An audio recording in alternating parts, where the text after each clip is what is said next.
Um, Firstly, hello everyone. Yes, Good afternoon. Thank you for letting me be your last obstacle before lunch. I promise to make it as brief as possible.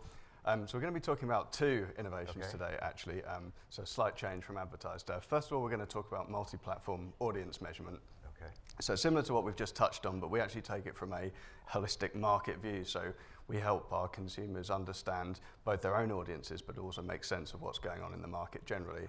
And that's across more than 40 regions globally. So understanding those trends that are evolving, hopefully, perhaps getting a jump on the rest of the market.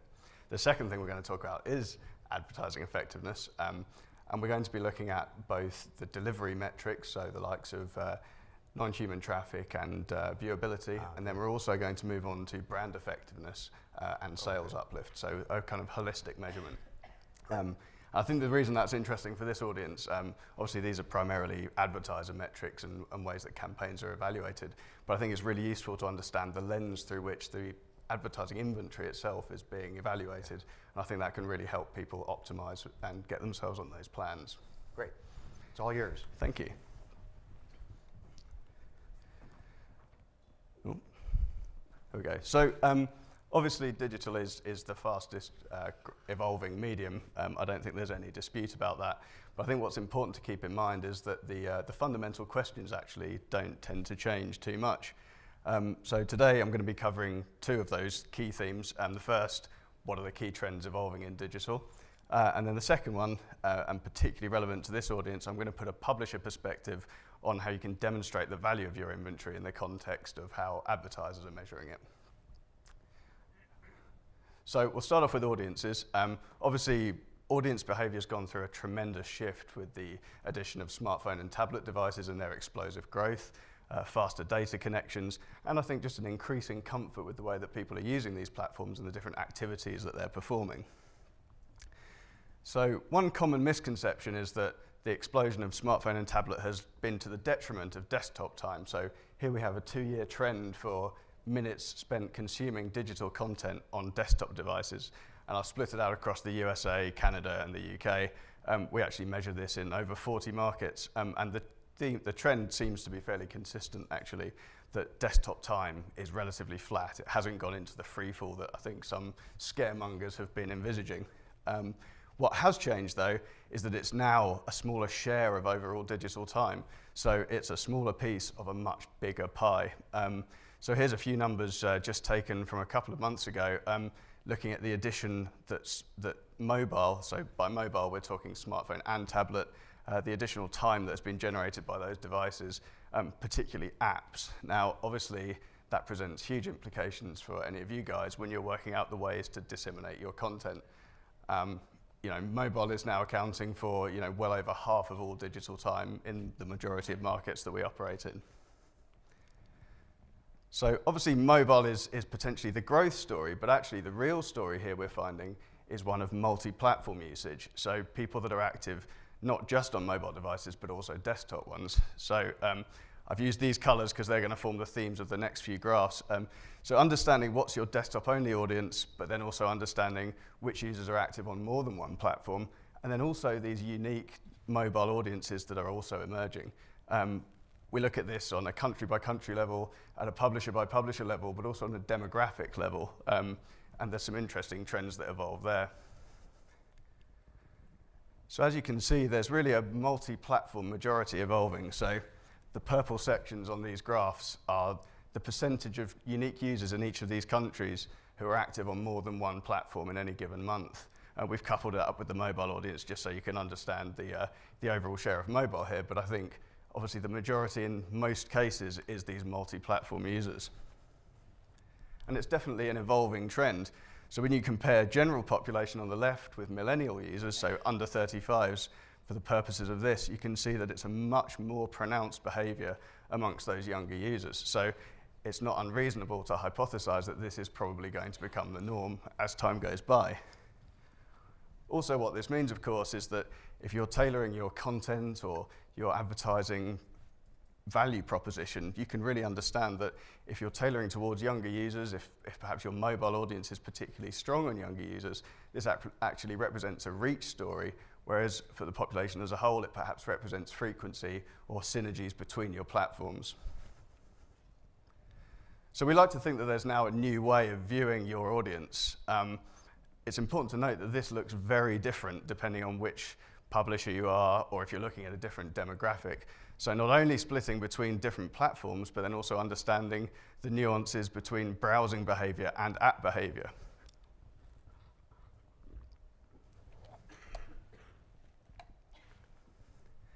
And one final thing on audiences. So obviously we've established that a lot of time is being spent on mobile devices. This graph here shows the split between smartphone minutes and tablet minutes. And it's very interesting that whilst generally at a market level, smartphone tends to be dominating growth, but as you move down these categories that I've highlighted here, you see a real difference between the more functional activities like maps and weather. People tend to be out on the go and they want to know that sort of thing instantly, versus as you move down the chart, the more consumption-based and real content categories into which a lot of your brands would probably fall. So that's just quite an interesting subtlety of the different types of usage which we experience. This is US data, by the way, but we actually observe pretty similar patterns everywhere. So from audiences to advertising, and the two do go hand in hand. I think having that fundamental understanding of your audience really helps you obviously form part of your value proposition. What I'm going to show here is actually how there's a real holistic chain that's evolving, and there are now many, many ways in which advertisers are evaluating their campaigns, and of course, in turn, the inventory on which those campaigns are running. So again, the fundamental questions actually haven't changed a whole deal. So did the ad have an opportunity to be seen by a real person? Did it go to the right person? Did it change their attitude or their purchase intent towards the brand? And finally, of course, did they buy anything? So for the purposes of this white paper, which is available on our website if you want more detail, you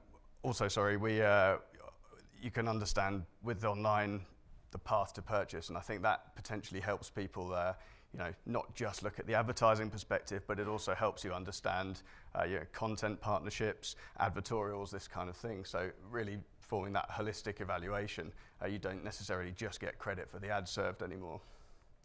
So we divided these questions into two sides. There's the delivery side and then the brand and sales effectiveness side.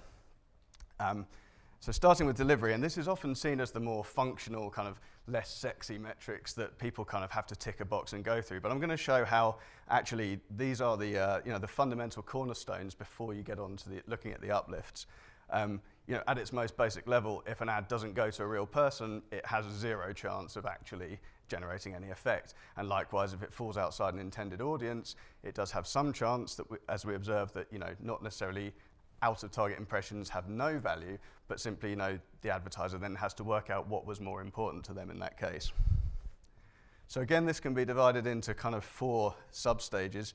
The first one being invalid traffic and ad blocking, which I know is a huge topic amongst publishers at the moment. I have a little bit of data on that. The second stage is viewability. I'm not going to talk a huge amount about this, only to say that in our perspective, viewability is half of the ad viewable for more than a second. Again, it's probably important to establish when you're being measured just exactly what constitutes viewability. Audiences I won't talk about too much today, other than to say that we spend a lot of time talking to advertisers about their expectations around audience targeting, how 100% in view is obviously very difficult, in target is very difficult in a digital world, and also how impressions that fall outside of that quite specific target don't necessarily constitute waste. The final thing is what we call a human GRP, and this is really an attempt to move digital into a directly comparable world with other media, particularly TV, although increasingly with press around the world as well. So starting off with ad blocking, just because it's a very hot topic at the moment, because of the panels that we have, we can actually observe ad blocking behavior. So whilst it doesn't affect our ad measurement, we can actually get some good numbers on the numbers of users who are doing this. Straight away, the first observation is obviously that it varies dramatically as you go from country to country. US and UK actually surprisingly low rates. That you could spend a day talking about this, but I think a general understanding of how content's paid for, and the need that understanding really publishers' needs that, if they are going to provide free web content, then the advertiser has to pay, and of course the advertiser wants the eyeballs, so not literally, hopefully. France and Germany, obviously much higher levels. It's quite interesting reading earlier in the week that Axel Springer's recently introduced a new model whereby they're going to fight fire with fire and block people who are ad blocking or offer them a lower rate, a reduced rate to view the content without ads or with a smaller number of ads. So it'll be interesting to see how that evolves. The other side is that it's a predominantly younger behavior. Whether this is just young people being cheapskates, I don't know how many of you downloaded music illegally during your studies. I guess it's that same sort of thing, that perhaps a lack of understanding as to where the payment's coming from. But obviously this represents a challenge, and I think there are ways of bypassing this. So creative solutions that aren't directly ad served, or in-app advertising obviously at the moment escapes this. Again, you could fill a whole day on it, so I won't dwell too much. The second side is non-human traffic, which also gets called invalid traffic. As with all buzzwords in this industry, we like to create as many possible acronyms for the same thing as possible. But our findings on this, broadly speaking, are that actually non-human traffic is limited to quite a small number of publishers generating quite a lot of non-human traffic. Now, I say publishers. One of the very important things to note here is that actually, although as a publisher as a whole, perhaps your content generates very low levels of non-human traffic, what's important to note is that sections within a site potentially can be very high. So when you're dealing with advertising that's either bought on very precise spot buys or even programmatically, you then have to understand your site in these individual pockets, and then you can take steps to understand how you can better show your value to these publishers. Why it's important, I just wanted to go through a quick illustration of potentially how an advertiser might measure a campaign. So the top line is if you were to consider a campaign and you remove this non-human traffic at source. And the second line is if you don't do that. And as you can see, once you go along the chain and you get to the viewability level at the end, you can end up potentially with two figures that are very far apart. Now, the reason that's a bad thing, obviously, is because one number is much more flattering, but it's perhaps less accurate. We spend a lot of time with advertisers and agencies educating them on the importance of making sure that they're reporting on the same numbers, that they're comparing apples to apples. But from your side, obviously, it's very useful to know just exactly how you're being measured and whether this is being taken into account. Benchmarks. So we publish benchmarks on a geographic level, on a category level by both advertiser and publisher. Now, obviously, levels of viewability and targeting vary very dramatically by campaign, by publisher. But the importance, I think, of benchmarks is that it lets people calibrate their expectations. I think there might be this expectation that with digital, it's possible to get 100% on either of these metrics, and it just isn't, and that potentially harms publishers. So we spend a lot of time educating people on what their expectation should be and encouraging them actually to do more diligence in terms of tracking their own campaigns, understanding what constitutes success for them, and then going through that with their publishing partners so that they can really ensure that both sides are driving towards the same goal.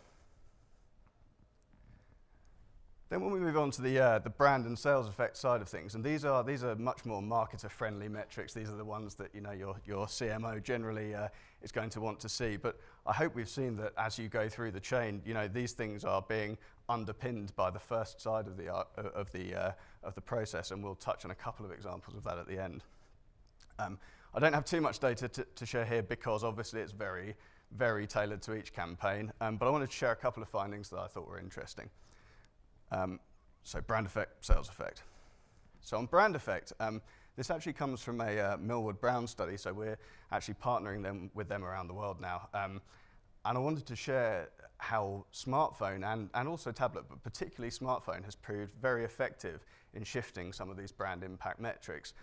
And why that's important, obviously, is that if you're trying to sell someone on a multi-platform or cross-platform deal, understanding the role of each platform within that chain is very important.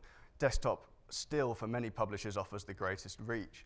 So perhaps there's an opportunity to say, look, we can get you your reach with desktop, but then mobile is the place to really shift these metrics. This is a combination of devices being more personal, there being less ad clutter, but this is a really interesting finding. The second side of it is sales uplift. And increasingly, this is going cross-platform. People want to understand their entire campaign. So the example here comes from Kantar World Panel, again, one of our partners. The interesting thing here is that, of course, traditionally, if media is planned and evaluated in silos, you might have certain expectations about the uplift that you would expect. But what this particular case study showed for an FMCG client is that actually the value of TV or digital only, when added together, adds up to much more than the sum of its parts. So there is this real synergy. I think being able to prove that across platforms, so that could just as easily be print and digital, having that proof point is a really powerful tool when you're trying to explain the value of advertising in a premium content provider. So what about true value? Obviously, all of these data points are very interesting in isolation, and people are perhaps using one or more of these. But what gets really interesting is when you start to look at how they impact one another all the way along the chain. So first of all, looking at viewability and its impact on sales. This is another Millward Brown study that actually looks at the length of time which an ad is viewable, and then the uplift on both purchase intent and ad awareness. Now, obviously, around 100 seconds is a very long time for an ad to be in view. But I think this speaks very nicely to a publisher story that, premium engaging content that keeps these ads in view for a longer time actually does shift these awareness and these sales metrics. I know from my time in publishing that this is obviously a huge proof point when, traditionally you've been going against clicks and actual action. Being able to put this value of people being engaged in context with actual hard purchase and awareness metrics is phenomenally valuable. And finally, this is a case study that comScore conducted with ConAgra Foods. One of the accusations that can get leveled at this sort of measurement is that it's just another tech tax, that it's something that they're having to pay for to kind of ensure what their publishing partners should be doing for them already, that they should be ensuring that the impressions are viewable. But this case study actually kind of puts it into perspective that once you make efforts to optimize to viewable impressions that are going to real humans, you actually get this 74% uplift on sales per impression served. And that's one part of it, that's great. Obviously, marketers are very happy if they're getting a 74% uplift on sales per impression.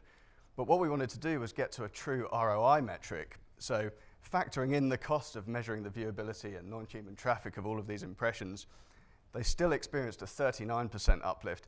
It's smaller, but it's fantastic that they're able to have that peace of mind that their money is actually going towards viewable impressions and to real people.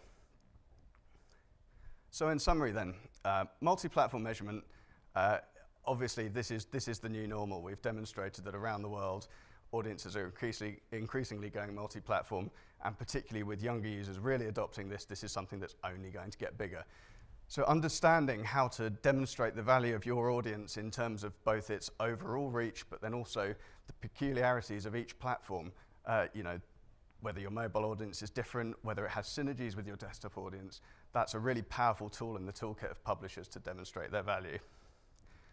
Second one being that mobile adoption has editorial and commercial considerations by platform and by demographic.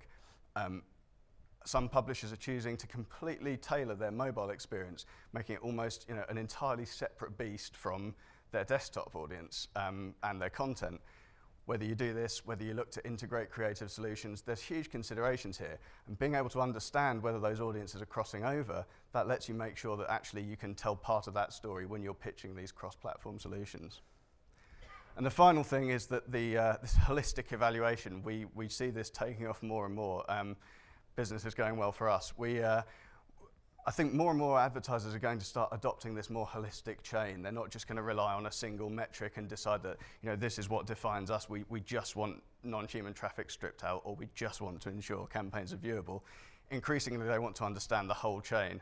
And I think as more and more advertisers adopt that lends a huge opportunity to publishers to say, not only is our inventory great in terms of viewability, we have virtually no non-human traffic, but actually the nature and the engaged audience that we have on our content really allows you to focus along that whole chain and ultimately drive value for your brand as an advertiser. And that's all I have for you today. Thank you very much. Very good. Have a seat. Thank you. Questions? None? Yes. Ah, good. Excellent. Yes. please. Great presentation. Thank you. Can you say more on non-human traffic? What is it exactly? Without wishing to get too technical, so this is anything that's not a human. Really, just rephrase the term there.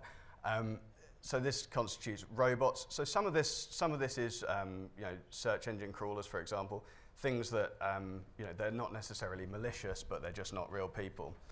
On the other side of that, you do have some malicious behavior, and I think that's what people are really keen to strip out. So sites that are generating pop-unders that are never going to a human. Perhaps there's really small elements within a site that never get fully served to a person. It's a pretty wide-ranging issue. We actually, if you are particularly interested, I'll plug comScore. We actually have a number of materials on our website that talk to that in more depth. It's completely complimentary downloads that talk about non-human traffic as its own issue, effectively. Okay, thank you. Over here?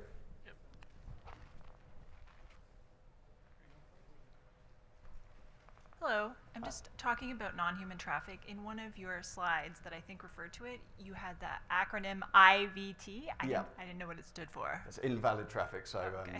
The two things, they're kind of interchangeable. So I think if I had to put my money on it, which hopefully I won't, I would imagine that invalid traffic's going to become the norm within the industry.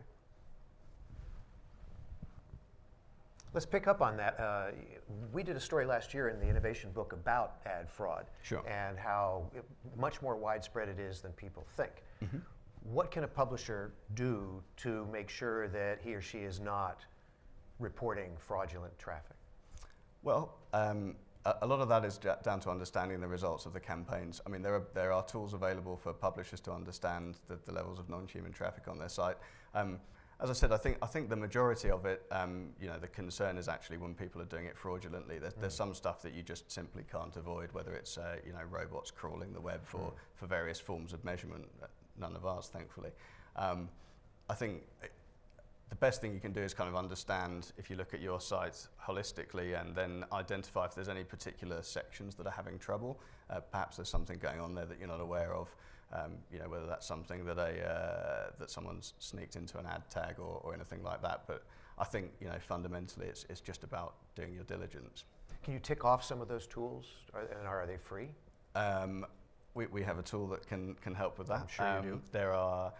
I wouldn't like to name names, to be honest. That starts getting political. Okay. Are they free, or are they charged, or is it a mix? I would imagine the good ones are charged. A lot of them can form part of your own internal analytics. So, just a kind of add-on to what you're already doing. Okay. Yeah.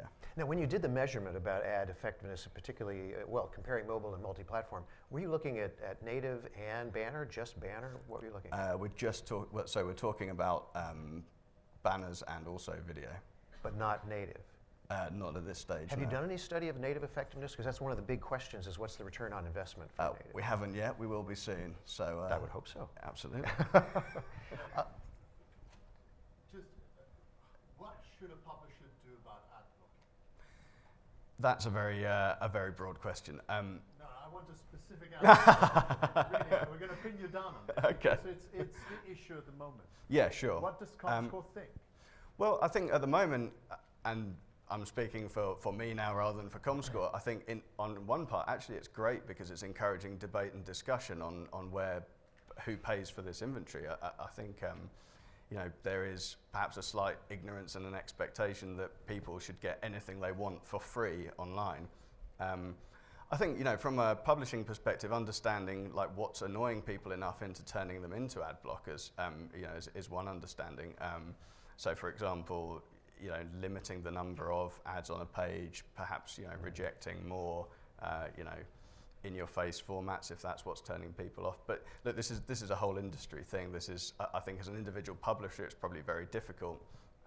The Axel Springer thing I thought was interesting in that kind of take that fight fire with fire attitude, and it'll be interesting to see. I know some ad blockers, for example, allow you to whitelist certain publishers. So if you're a publisher and you can demonstrate that your advertising isn't preventing people from getting to your content, and that just that is how you pay for your business. So that's what you need to do. And if you stick with premium types of format, try to stick with trusted advertisers. Perhaps don't sell too much of it blindly to sort of remnant networks and things. All of that stuff, you know, you can potentially get yourself onto those white lists, but it is a big issue. And do you get on the whitelist because you do too much programmatic? No, you'd be on a whitelist if you if someone appreciates the content enough to understand. So that can either be tailored by the software itself or by the user. So increasingly, it's a user decision to whitelist certain sites. Do you look, when you look at the effectiveness of advertising, have you broken it down to a text banner ad, a banner ad that has a video? What are the elements of an ad that work best? That would vary entirely by campaign and by publisher. You know, it's the kind of stuff that we've been talking about for years. So if there's a call to action, if you want to drive a response, obviously very few people are clicking on ads now. We've published a lot of research around that. So you're really dealing with you know, driving search activity or you know, encouraging people to visit your site at another time. But I think we do report on different formats, different sizes, so you can see how all of those are performing as well. Mm-hmm. And have you looked at sites that get rid of the right rail and only go for banner, only go for, you know, stream of content ads? We haven't done that as a overall study. It sounds like that might be something interesting to hear. So I'll add that to the content plan. How about types of ad? You know, you mentioned call to action. Are there other types of banner ads that if you're going out to a client, you say, let's run this type of banner ad, what works best? Again, it would depend on the campaign objectives, I think. I think one really interesting area is people employing these more creative solutions. So whether that's, you know, creating their own bespoke ad formats, so looking at, you know, these real large things that occupy the whole right rail. I know AOL did that a couple of years ago. I know the Telegraph's been experimenting with a kind of super banner thing at the top. Again, with a lot of these things, you've got the decision as to whether it starts off that big or whether it requires an interaction to then get it to that stage. I think it's probably, in a lot of ways, you know, the impact is going to be governed a little by the size of it and the nature of the creative itself. Okay. And then here you talked about how mobile and you're talking about multi-platform, and then you made a comment about how people are looking at mobile specifically by itself and desktop. And I got the sense that you were thinking that you shouldn't do a different campaign. Should you? I mean, isn't the experience different? I think it's just understanding with your own particular audience what the benefits of each of those are. So some publishers find that they do have a very large mobile exclusive audience, that there's almost no overlap. So when you're doing that, you can either understand that perhaps they're demographically quite similar to your desktop audience, but they just have a preference for a mobile device, or maybe they're an entirely different group of people. I know, so for example, Mail Online, their desktop audience is pretty different to their mobile audience, and they actually tailor content accordingly. And obviously then when they're making those commercial propositions, they can either say, look, this is a reach extension, or this is a whole new group of users. Okay. I'm wondering, Ben, if you could shed some light on the recent decision that Flash is no longer working on browsers like Chrome. It's never worked on mobile. Solutions for the future. I mean, Why don't you repeat the question? So. Yeah, so whether the decisions to stop certain types of formats, so Flash, you know, what the situation is there. Again, my personal perspective would be that that's very political often. You know, who owns the browser in question, who owns the format in question. Potentially, you know, there's a case for looking at, in a particular market, the platforms of dominance. So the natural comparison is obviously looking at iOS versus Android and understanding, you know, what people are using, and then perhaps basing decisions on that.